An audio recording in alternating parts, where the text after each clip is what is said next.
Abba, notre Père dans les cieux, que ton nom soit sanctifié, que ton règne vienne, que ta volonté soit faite sur la terre comme au ciel. Donne-nous aujourd'hui la nourriture nécessaire à notre vie. Libère-nous de nos dettes, comme nous-mêmes libérons nos débiteurs. Ne nous laisse pas emporter par l'épreuve. Délivre-nous du pervers. Au-delà des mots et au cœur des mots, qui nous sont plus ou moins familiers, il s'agit sans cesse de revenir en silence, de revenir à son centre, et là, d'entrer dans le souffle de celui qui a prié ces paroles. Alors, ce n'est plus moi qui prie, c'est je suis qui prie en moi. Tout ceci ne sera pas le fruit d'une spéculation ou d'un rêve, mais davantage celui d'une pratique. Je pense à ce que disait Simone Veil à ce propos.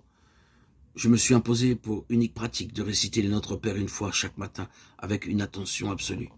Si pendant la récitation mon attention s'égare ou s'endort, fût-ce d'une manière infinitésimale, je recommence jusqu'à ce que j'ai obtenu une fois une attention pure.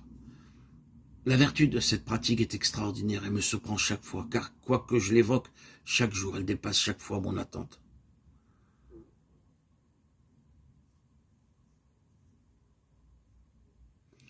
Ce commentaire de Simone Veil n'a pas d'autre but que de développer en nous cette attention absolue, cette vigilance, ou ce léger étonnement avant le saut.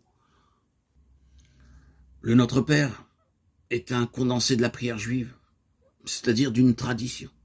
C'est aussi celle d'un homme qui entretient avec son Dieu une relation tout à fait unique, intime, particulière.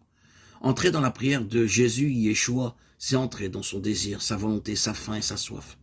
L'ouverture de son être au pardon, sa force devant l'épreuve, le mal et la perversité. D'une certaine façon, c'est entrer dans l'intimité de cet homme qui a bouleversé le cours des temps. Mais plus encore, c'est entrer dans notre propre désir, le plus secret, le plus caché. Curieusement, si c'est bien une prière intime, secrète, c'est en même temps une prière publique.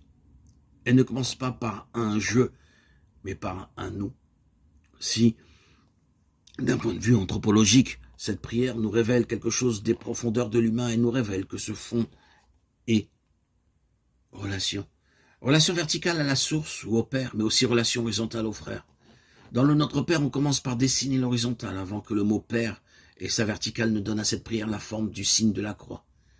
Union à l'autre avec un grand A, qui se fonde sur notre union à l'autre avec un petit a, symbole de la croix, qui unit le sens de l'immanence et celui de la transcendance. Le tout autre et le tout nôtre.